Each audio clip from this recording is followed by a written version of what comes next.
Bonsoir à tous. Très heureux de pouvoir partager la parole de Dieu sur cette place publique. Je remercie le Seigneur pour la liberté qu'il nous donne et aussi à l'équipe pastorale de m'avoir permis de participer à cette semaine d'évangélisation. Nous n'avons qu'un nom à présenter, c'est le nom de Jésus. Et quand on a la parole de Dieu, l'évangile, qui n'est certainement pas un livre religieux de cérémonie, mais c'est la révélation du plan de Dieu, la révélation du Christ. On comprend qui est Jésus, on comprend qu'est-ce que Jésus est venu faire et pourquoi il est important d'être en paix avec Dieu. Permettez-moi ce soir de lire un verset dans Matthieu 11. C'est une invitation où il est écrit au verset 28, « Venez à moi, vous tous qui êtes fatigués, chargés, je vous donnerai du repos. Prenez mon joug sur vous et recevez mes instructions, car je suis doux et humble de cœur, et vous trouverez du repos pour vos âmes, car mon joug est doux et mon fardeau léger. » Gloire à Dieu, la parole de Dieu, l'évangile, qui n'appartient pas à une communauté, qui n'appartient pas à une religion. Souvent, nous avons voulu associer l'évangile à une communauté, à une foi, mais j'aimerais vous dire que l'évangile appartient à toute l'humanité. Le message de l'évangile n'est pas réservé à quelques personnes, mais cet message, il est pour tout le monde, pour tous les hommes de la terre, qu'ils soient riches, qu'ils soient pauvres, qu'ils soient jeunes ou qu'ils soient vieux, qu'ils soient savants ou ignorants. Le message de l'évangile répond aux besoins de tous les hommes. Dans l'évangile, nous n'y trouvons pas une succession de lois morales, de recommandations, de rites ou de préceptes, mais l'évangile, c'est une invitation adressée à tous les hommes. Vous savez, la Bible nous montre bien que Jésus ne force personne à le suivre, mais il nous invite. Tout le message de l'évangile est comme une invitation. Et dans le texte que nous avons lu ce soir, il y a une belle invitation à venir à lui. Il est dit, venez à moi, vous tous qui êtes fatigués. Donc il est question d'une invitation à venir à Jésus. Et je me pose la question ce soir avec vous, que servirait-il, que ça servirait à quoi d'avoir une belle invitation et bien dorée avec beaucoup de dentelle si elle ne sert à rien? Je pense que tous, un jour ou l'autre, nous avons reçu entre les mains une invitation pour un festin particulier, pour une occasion particulière. Je ne pense pas que cette invitation, on l'a collée sur le frigidaire ou on l'a mis dans le placard. On n'a fait aucun cas de cette invitation, mais une invitation, nous devons le prendre au sérieux. L'invitation, nous devons ouvrir et regarder les informations qu'il y a sur cette invitation afin de considérer et honorer l'invitation. Et je crois qu'à travers l'évangile, Jésus nous invite à venir à lui. Permettez-moi de voir en quelques points tout ce qu'il y a sur cette invitation. Quand vous recevez un carton d'invitation, il y a le lieu, il y a la date, il y a qui est invité et pourquoi nous devons venir. Faut-il avoir une tenue correcte exigée? Et on prend en considération tout ce qu'il y a sur cette invitation. Et dans l'évangile, dans ce que nous venons de lire, il y a cette invitation et on va essayer de décortiquer ce verset. Premièrement, il est dit « venez ». Et on peut répondre « quand ». Quand est-ce que nous devons venir? Sur cette carte d'invitation, il y a forcément une date pour cette cérémonie, pour ce rassemblement, pour une occasion, quelle qu'elle soit, il y a une date. Et cette invitation, je pense qu'on peut se poser la question, mais quand est-ce qu'on doit répondre à l'invitation du Christ? C'est maintenant, car personne n'est maître de sa vie. Et parfois on dit, mais moi je suis jeune, j'ai le temps, je veux m'amuser, je veux expérimenter les choses de la vie, et ensuite, plus tard, quand je me serai casé, quand j'aurai vraiment fait tout ce que j'ai à faire, expérimenté tout ce que j'ai expérimenté, je vais répondre à l'invitation, parce que beaucoup pensent que l'invitation, c'est pour les personnes âgées, c'est pour ceux qui sont croyants, c'est pour ceux qui vraiment voudraient croire en Dieu. Mais moi, je ne crois pas en Dieu. Mon ami, j'aimerais te dire que l'invitation, elle est pour toi et je voudrais t'amener à la réflexion ce soir. Tu n'es pas maître du souffle que Dieu t'a donné. En un instant, le fil qui te tient à la vie peut être coupé. Nous sommes qu'une vapeur. Nous paraissons pour un temps et tout de suite, nous serons confrontés à l'éternité. Et nous devons toujours nous préparer à l'éternité. Alors certains disent, mais moi, je suis prêt pour l'éternité, je ne dois rien à personne, j'ai pas mangé, pas volé, je commets pas adultère, je commets pas toutes ces choses. Mais c'est insuffisant. La seule façon de se préparer à l'éternité, c'est de faire la paix avec Dieu par Jésus-Christ. La seule façon de préparer son éternité, c'est d'avoir l'assurance du pardon des péchés, car la Bible dit clairement que le péché nous prive de la gloire de Dieu.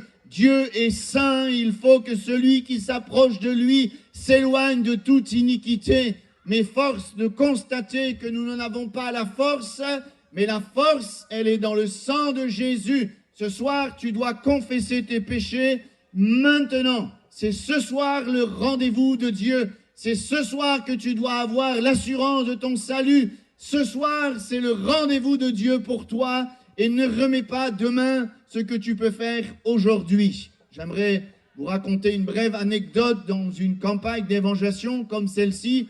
Deux jeunes qui avaient entendu un message sont venus voir le pasteur et lui ont dit « Mais pasteur, la veille de ma mort ne serait pas suffisant pour donner mon cœur à Jésus ?»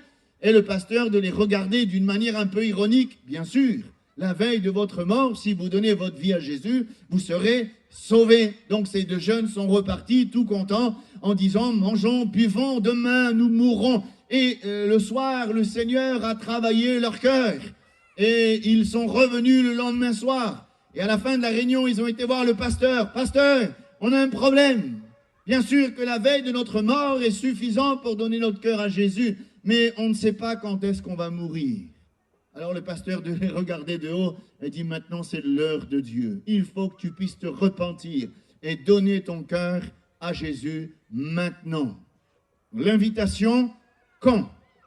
Je pense que lorsqu'il y a une invitation, quand il est dit « venez », eh bien on dirait qu'il y a maintenant, c'est à la mode, lorsqu'il y a un mariage, un festin, il y a même des codes couleurs, tenue correcte, obligée. Alors les gens vont, comme dit Créole, ils vont casser l'armoire, ils vont chercher la plus belle robe, le plus beau costume pour se préparer à cette invitation. Mais ce qu'il y a de formidable dans l'évangile, c'est que le Seigneur nous dit de venir tel que nous sommes. Parfois, nous voudrions penser que ben moi je suis trop ceci, j'ai encore des passions, j'ai encore ceci, mais Dieu nous accueille tel que nous sommes. L'amour de Dieu est tellement large, tellement bon, qu'il ne met personne dehors. Peut-être que les gens t'ont jeté, les gens t'ont rejeté parce que tu n'es pas dans la norme. Aujourd'hui, on met les gens dans des cases et dès qu'on n'est pas dans la norme, on est exclu. Mais le Seigneur, il exclut personne. Venez tel que vous êtes, venez avec foi, car la Bible dit que celui qui s'approche de Dieu doit croire que Dieu existe. Et c'est avec confiance, c'est quelque chose de sérieux. Il y a tout qui se prépare. L'avenir se prépare, la vie professionnelle se prépare, la retraite se prépare, et je pense que l'éternité aussi se prépare. Et parfois, si on veut être en mesure de dire « Mais moi, je veux une vie qui glorifie le Seigneur », laisse-moi te dire que tu n'en as pas la capacité. C'est en venant à Jésus qui va te préparer à l'éternité. C'est en venant à lui qui va te libérer de tout ce qui a, triomphé de ta vie. Alors le verset dit « Venez, venez maintenant, venez comme vous êtes, venez avec foi ». Lorsque nous ouvrons un carton d'invitation, il y a quelque chose qui est important. Où est-ce que, à la réunion, on dit « Où ça le mariage y rentre ?» C'est où la salle du festin? Il nous faut l'adresse. Et je crois que c'est important de ne pas se tromper d'adresse. Si vous êtes invité à un mariage et que vous vous trompez d'adresse, vous risquez d'aller dans un autre mariage qui n'est pas celui à laquelle vous avez été invité. Il me semble que c'est important, face à cette invitation que nous lance le Seigneur, de ne pas se tromper l'adresse, sinon, eh bien, on va chercher longtemps. Et peut-être que quelqu'un dit, mais oui, alors c'est où l'adresse? Où est-ce qu'elle est la vérité? C'est comme Pilate, à un moment donné, il a dit, il est où la vérité? C'est vrai que beaucoup de gens sont déçus par rapport à la religion, ils sont déçus par rapport aux expériences peut-être décevantes que vous avez déjà vécues par rapport à votre confiance que vous avez mis dans tel ou tel mouvement. Mais j'aimerais vous dire que l'objet de cette invitation, ce n'est pas une église, ce n'est pas une organisation, ce n'est pas un mouvement, ce n'est pas des règles, ce n'est pas un responsable religieux, mais c'est le Christ. Jésus a dit, je suis le chemin, la vérité et la vie, nul ne vient au Père que par moi. Et ce soir, il n'est pas question de rentrer dans une religion, parce que la religion, aussi belle soit-elle, aussi populaire soit-elle, ne peut pas nous donner l'assurance de l'éternité, ne peut pas nous donner l'assurance de vivre une vie nouvelle. Mais Jésus-Christ en est le chemin. Et on pourrait demander de rendre témoignage, au bout de plusieurs personnes pourraient rendre témoignage qu'en donnant leur cœur à Jésus, et non pas dans un système, non pas dans une église, non pas dans un mouvement, eh bien leur vie a changé, ils ont l'assurance de la vie éternelle parce qu'ils ont répondu à l'appel de Jésus. Et ce soir, au-delà de cette organisation, de cette campagne d'évangélisation, il est question du Christ. Et toute cette semaine, seul le nom de Jésus va être annoncé. Maintenant, on peut se poser une autre question. Venez. Où? À moi, dit Jésus. Qui, lorsqu'on nous donne une carte d'invitation, eh bien, on dit, bon, ben, tu vas venir avec ta femme et tes 2 enfants. Là, il n'est pas question d'emmener 50 personnes en plus. Il faut respecter le quota. Hein, c'est un peu comme ça. On doit respecter eh bien, le nombre de personnes. Et il est dit dans cette invitation, venez à moi, vous tous. Et on voit bien et on mesure bien ici qu'il n'y a pas d'exclus dans l'invitation. Lorsque quelqu'un fait une cérémonie, eh bien, je crois qu'il est obligé de sélectionner quelques personnes parce que même s'il voudrait inviter tout le monde, il ne peut le faire. Mais voyez-vous, dans l'invitation de Jésus-Christ, il n'y a pas d'exclus. Quel que soit ton passé, quelle que soit ta vie, tu fais partie du plan de Dieu.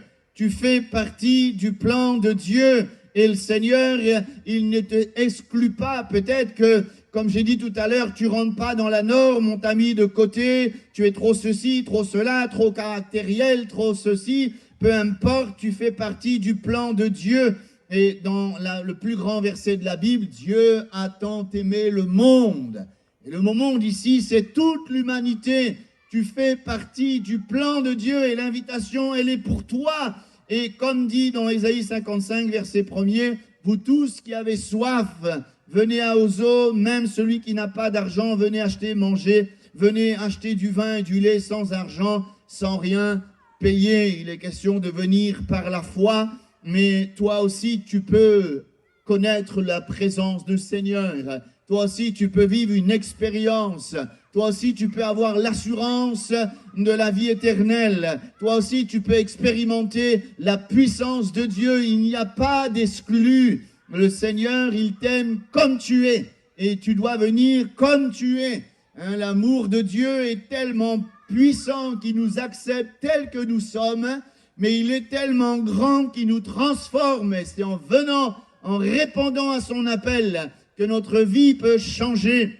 Lorsque je suis venu à Jésus, j'étais déformé par la drogue, déformé par l'alcool, déformé par la haine, déformé par toutes sortes de choses, parce que le péché déforme. Notre entendement, notre cœur, notre âme est déformé par ces choses. Mais le Seigneur, lorsqu'on vient vers lui, il nous accepte tels que nous sommes, et son amour est tellement puissant qu'il nous transforme, qui répare, qui restaure. Et peut-être que ta vie, elle est cassée, elle est brisée, elle est ruinée. Tu dis que tu vaux rien parce que tu es presque une erreur. Peut-être que tu te dis, mais moi, sur cette terre, je suis une erreur. J'aurais pas dû vivre. On te l'a même peut-être dit en face. Peut-être que même tes parents, tes grands-parents t'ont dit que tu es une erreur et que tu n'aurais pas dû vivre sur cette terre. de la part du Seigneur, je voudrais te dire que tu n'es pas une erreur. Peu importe de la manière dont tu es venu sur terre, que tu sois le fruit d'une relation illicite, que tu sois né sous X, que tu sois rejeté, tu n'es pas une erreur, parce que c'est Dieu qui donne la vie et que tu es précieux aux yeux de Dieu. Jésus t'aime, quelles que soient les conditions de ta venue sur terre. Il t'aime tellement qu'il t'appelle parce qu'il a besoin de toi. Autant que toi, tu as besoin de lui, Jésus a besoin de toi. Alléluia. Venez à moi, dit Jésus, vous tous. Et il y a une belle précision. Vous tous qui êtes fatigués et chargés. Et dans une autre version, il est dit, venez à moi, vous tous qui êtes fatigués de porter un lourd fardeau. Peut-être que tu es fatigué de porter le fardeau de l'échec, de la honte, de la misère, de la haine, de la révolte, le péché de l'addiction. Eh bien, c'est comme un fardeau, tu n'arrives plus à marcher, tu es fatigué de la vie, tu es fatigué de subir, tu es fatigué parce que tu n'arrives pas à t'en sortir. Il est dit dans une autre version, venez à moi, vous tous qui peinez et ployez sous le fardeau. Une autre version dit, venez à moi, vous tous qui êtes fatigués, accablés, vous qui êtes déprimés. Tu en as marre de la vie. Tu es dans une angoisse interminable, tu es déprimé, tu es comme au fond du gouffre. Il y a un homme dans la Bible qui a dit ceci, du fond de l'abîme, j'ai invoqué l'Éternel et il m'a délivré de toutes mes frayeurs. Tu es peut-être en train de te battre avec des pensées de suicide parce que tu es déprimé, tu n'en peux plus de la vie, tu dis mais c'est pas ça la vie. Non, j'aimerais te dire que la vie c'est Jésus. Il y a une vie abondante en Jésus. Il y a une vie de puissance en Jésus. Il y a une vie de restauration en Jésus. Il y a une vie de victoire en Jésus. Et tu es fatigué, déprimé. Tu as le fardeau sur ta tête. Tu es comme une bête de somme qui plie sous le poids, la charge de la vie. Parfois, la vie ne nous fait pas de cadeaux et on n'arrive pas à porter le poids de ces fardeaux, de nos échecs, de la honte et j'en passe encore. Mais c'est toi que Jésus appelle, toi qui es fatigué. La Bible dit que ceux qui se confient en l'Éternel renouvellent leur force et ils donnent de la vigueur à celui qui tombe en défaillance. Tu es peut-être tombé en défaillance moralement, physiquement, psychologiquement. Tu es fatigué. Le message de l'Évangile, il est pour toi, car Dieu t'appelle à venir te fortifier dans sa présence. Il t'appelle pour entrer dans ce processus de restauration. C'est lui le Seigneur qui crée en nous le vouloir et le faire. Tellement tu es déprimé, tu n'as même plus envie de te lever de ton lit, tu n'as plus envie d'entreprendre, tu n'as plus envie de travailler, tu n'as plus envie de t'occuper de ta maison. Et parfois, eh bien, on est là dans une espèce de spirale, on broie du noir. Et qui me délivrera de ce corps de mort? Et la réponse, elle est dans cette invitation. Venez à moi, vous tous qui êtes fatigués, chargés. Le message de l'Évangile, il est pour toi, mon ami, qui est fatigué, chargé. Parce que le Seigneur, il veut enlever le joug, il veut enlever le fardeau, il veut, comme dit l'apôtre Pierre a dit ceci, déchargez-vous sur lui de tous vos fardeaux. C'est vrai que c'est important de ne pas se confier en n'importe qui. Parfois, on confie ses fardeaux à des hommes, mais ils ne peuvent pas faire grand-chose, et peut-être même qu'ils vont raconter tout ce que tu as dit. Mais j'aimerais te dire que dans un acte de foi, tu pourras ce soir te raconter ce qui te semble lourd à Jésus. Il a une oreille attentive. Et lorsqu'il va entendre ce que tu vas dire, il ne sera pas dans l'indifférence. Il ne sera pas à te juger. Il ne sera pas là à te blâmer. Il ne sera pas là à te condamner. Il va ôter le fardeau et il va te restaurer. Alléluia! Venez à moi, dit Jésus, vous tous qui êtes fatigués, chargés. Et là, il y a une promesse. Il y a une promesse. Dans cette invitation, il y a une promesse. Le Seigneur a dit, je vous donnerai. Je vous donnerai. Mon ami, j'aimerais te dire que Jésus est venu pour donner, pas prendre. Il a donné sa vie. Il a donné son corps. Il s'est livré comme un don de Dieu pour te libérer, vous savez, avec tout le respect, avec tout ce que je vais dire là, c'est pas avec beaucoup de respect, mais les religions nous enseignent qu'il faut donner pour espérer recevoir, toujours donner des sacrifices, des neuvaines, des prières, et toujours offrir, donner, donner, sinon la colère de Dieu va tomber sur nous. Mais c'est pas ça le message de l'Évangile. Le message de l'Évangile, c'est que Jésus s'est donné pour nous. C'est lui qui s'est donné afin de nous rassasier. C'est lui qui s'est donné afin de nous combler, comme dit l'apôtre Paul, et il a raison. Nous avons tout pleinement en lui. C'est lui qui s'est donné pour nous bénir. C'est lui qui s'est donné pour nous ouvrir le ciel. C'est lui qui s'est donné à la croix du calvaire. On l'a considéré comme puni. On l'a mis au rang des malfaiteurs. On l'a jugé. On l'a rigolé. Mais il prenait notre condamnation. Il s'est donné lui-même, de sorte que maintenant, on n'a plus rien à donner si ce n'est notre cœur. C'est la seule chose que Jésus veut recevoir ce soir, c'est notre cœur. Jésus un jour a dit, un homme a dit, pas Jésus, c'est Philippe qui a dit à Nathanaël, viens et vois. Et je crois que ce soir, tu peux venir à Jésus et repartir, non pas comme tu es venu, mais il va te donner ce dont tu as besoin. Il va te donner la paix, il va te donner le repos, puisque c'est la suite du verset. Venez à moi, vous tous qui êtes fatigués et chargés, je vous donnerai du repos. Combien de personnes n'ont pas le repos dans l'âme? Remarquons que le repos est un don, il ne se mérite pas, il se reçoit par la foi. Le repos du Seigneur. Le repos se reçoit au travers du pardon des péchés. Vous savez, tant que le péché n'est pas réglé, le repos n'est pas possible. Notre âme est dans l'agitation, dans la culpabilité. Notre âme, elle est sur le joug de la condamnation, car l'âme qui pêche est celle qui mourra. Le salaire du péché, c'est la mort, mais le don gratuit de Dieu, c'est la vie éternelle en Jésus-Christ. Le Seigneur nous donne le repos. Pourquoi? Parce qu'il a réglé à la croix du calvaire nos péchés. Il a payé la dette afin de nous donner le vrai repos de l'âme. Le repos à l'égard de l'éternité. Le repos quant à la mort. Et la mort, elle a perdu de son pouvoir. Quand nous avons l'assurance de notre salut, la mort a perdu de son autorité. Et avec Jésus, lorsqu'on donne notre cœur, on se repent de nos péchés. Ce n'est pas la peine de confesser ses péchés à un homme. Ce n'est pas la peine de faire toutes sortes de choses pour essayer d'atteindre la perfection ou le pardon. Mais il y a puissance dans le sang de Jésus. Le sang de Jésus nous donne l'assurance d'un plein pardon. Et lorsque nous avons le pardon, il y a un miracle qui se produit. La paix de Dieu qui surpasse toute intelligence gardera nos cœurs et nos pensées en Jésus-Christ. Et cette paix, elle va surpasser l'angoisse de la vie, le stress, les problèmes, le surmenage. La paix de Dieu sera une puissance dans ta vie. Il faut que ce soir, tu règles le problème de ton péché. Peut-être que tu es comme agité le soir, repris dans ta conscience. Tu es comme culpabilisé parce que tu essaies de camoufler ton péché. Tu essaies de le cacher, mais une fourmi noire sur un caillou noir, en plein fait noir, Dieu, il voit.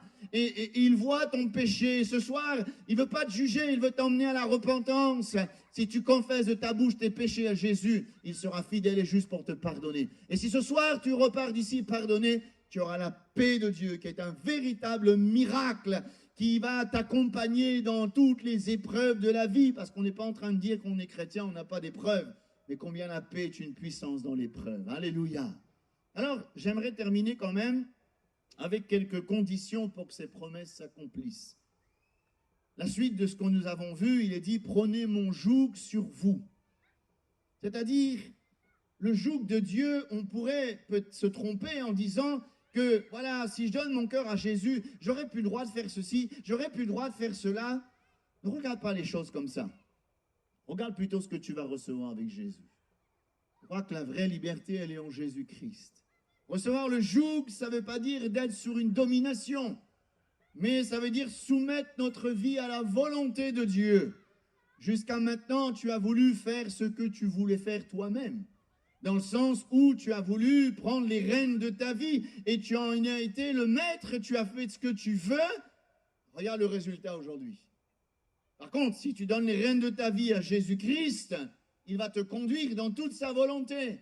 Il va te conduire dans une vie nouvelle, avec la joie, avec l'assurance C'est comme l'arche de Noé, elle n'avait pas de gouvernail. Pourquoi? Parce que tout simplement, c'était le Seigneur qui dirigeait le bateau. Est-ce que tu comprends, mon ami, ce soir, qu'à force de vouloir diriger ta vie par ton penchant, par ton cœur, par tes pensées, regarde le résultat, tu es droit dans le mur. Donne les rênes de ta vie à Jésus. Laisse-le diriger ta vie. Ensuite, il est dit, recevez mes instructions.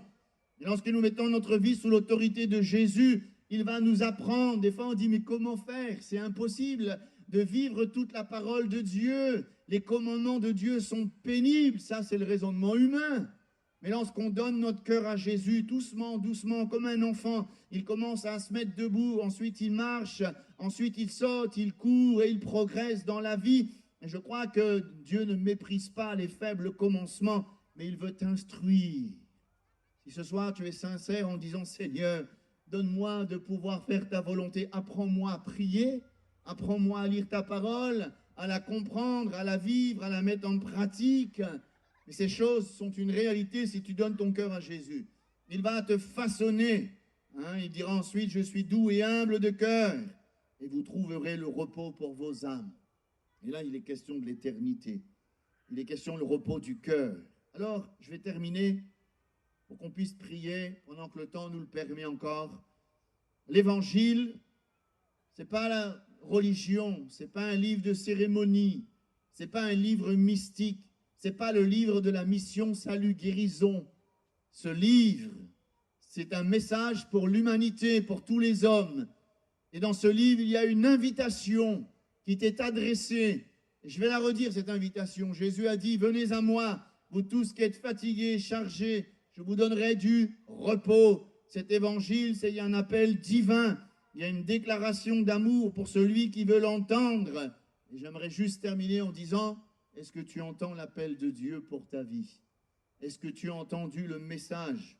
Peut-être des simples paroles, mais au-delà de ces simples paroles, il y a une invitation. Quand tu reçois une invitation, tu ne la mets pas dans le placard. Tu le lis attentivement et tu prends en considération tout ce qu'il y a dessus. Est-ce que ce soir, tu veux prendre en considération le message du Seigneur?